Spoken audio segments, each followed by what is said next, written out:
Hello दोस्तों, नमस्कार, जय माता दी। दोस्तों, आप सभी लोगों को पता है कि छठ का पर्व आ चुका है।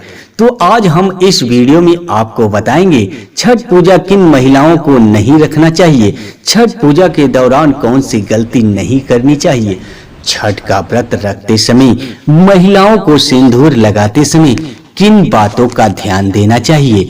यदि आप पहली बार छठ का व्रत रख रही हैं तो व्रत को कैसे रखना है, सभी जानकारी इस वीडियो में देने वाले हैं। तो चैनल को सब्सक्राइब कर लें और वीडियो को लाइक जरूर करें।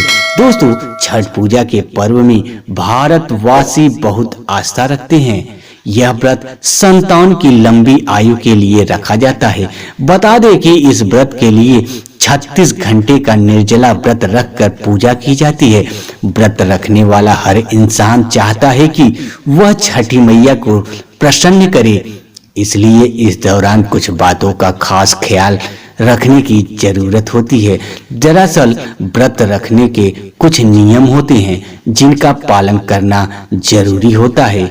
आइए जानते हैं छठ पूजा के दौरान किन कामों को नहीं करना चाहिए। सूरज को अर्घ देते वक्त ना करे भूल। छठ पूजा के पर्व पर सूरज को अर्घ देते वक्त किसी भी तरह के शीशे या स्टील के बर्तन का इस्तेमाल नहीं करना चाहिए। सूरज को अर्घ दिए बिना यह पर्व अधूरा माना जाता है। साफ सफाई का रखे ध्यान। छठ पूजा के दौरान साफ सफाई का खास तौर पर ध्यान दें। इस पूजा के दौरान कपड़ों से लेकर पूरे घर को बिल्कुल साफ रखना चाहिए। साथ ही प्रसाद बनाते वक्त भी साफ सफाई का पूरा ख्याल रखें। अब जान लेते हैं व्रत के दौरान कहाँ सोना चाहिए। छठ पूजा के दौरान जो भी व्रत रख रहा है उसे पलंग पे नहीं सोना चाहिए। ना पलंग बल्कि चारपाई आदि पर भी सोने की मना होती है। इस व्रत के दौरान फर्श पे सोना चाहिए। सामग्री की जरूर रखिए ख्याल। छठ पूजा के दौरान सामग्री का विशेष तौर पर ख्याल रखें। इस पूजा के दौरान सिंदूर, कुमकुम, आलता, मेहंदी, पीतल का सूप, नारियल, एक शहद, पानी, सुपारी, लौंग और इलायची जैसे सामग्री का जरूर इस्तेमाल करें। मांसाहारी खाने से करें परहेज। छठ पूजा के दिन किसी भी तरह के मांसाहारी खाना खाने से बचना चाहिए। खाने के साथ साथ पूजा के किसी भी तरह के मांसाहारी सामान को घर में या पूजा के आसपास नहीं रखना चाहिए। माना जाता है कि छठी मैया ऐसा करने से नाराज हो जाती है। छठ पूजा पर महिलाओं के मांग में सिंदूर भरने के पीछे कई मान्यताएं हैं। मान्यताओं के मुताबिक जो स्त्री अपनी मांग के सिंदूर को बालों में छुपा लेती है उनके पति समाज में भी छुप जाता है। पति को वह सम्मान नहीं मिलता जिसके वह हकदार होती हैं। इसी कारण महिलाएं लंबा सिंदूर लगाती हैं ताकि पति की आयु बढ़ाने के साथ साथ ही उनका सम्मान बढ़ जाए। छठ पूजा करने वाली महिलाएं अगर मांग में सिंदूर लगा रही हैं तो ध्यान रहे कि सिंदूर माथे से लगाना शुरू करते हुए मांग तक ले जाएं। जितनी लंबी मांग सिंदूर से भरे उतना शुभ माना जाता है। कई महिलाएं नाक से लेकर पीछे तक सिंदूर भरती हैं। मांग में सिंदूर भरवाने को लेकर यूपी बिहार में अलग अलग मान्यताएं हैं।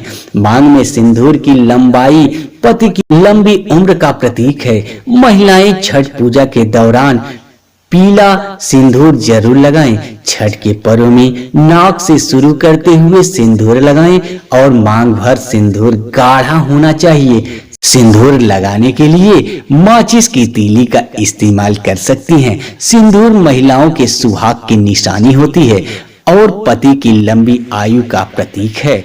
सुहागिन के 16 श्रृंगार में से एक सबसे अहम सिंदूर है जिसे पूजा में होना अनिवार्य है। 36 घंटे का यह कठिन निर्जल व्रत गर्भवती, धात्री एवं मधुमेह से पीड़ित महिलाओं के स्वास्थ्य के लिए हानिकारक हो सकता है। दिवाली के 6 दिन बाद छठ मनाया जाता है। छठ के महाव्रत को करना अत्यंत पुण्यदायक है। छठ व्रत सबसे महत्वपूर्ण रात्रि कार्तिक शुक्ल षष्ठी की तिथि को होता है। 4 दिनों तक मनाया जाता है। छठ पर्व के लिए कई कथाएं प्रचलित है, किंतु पौराणिक शास्त्रों में इसे देवी द्रौपदी से जोड़कर देखा जाता है। मान्यता है कि जब पांडवों अपना सारा राजपाट जुए में हार गए, तब द्रौपदी ने छठ का व्रत रखा था। द्रौपदी के व्रत के फल से पांडवों को अपना राजपाट वापस मिल गया था। इसी तरह छठ का व्रत करने से लोगों के घरों में समृद्धि और सुख आता है।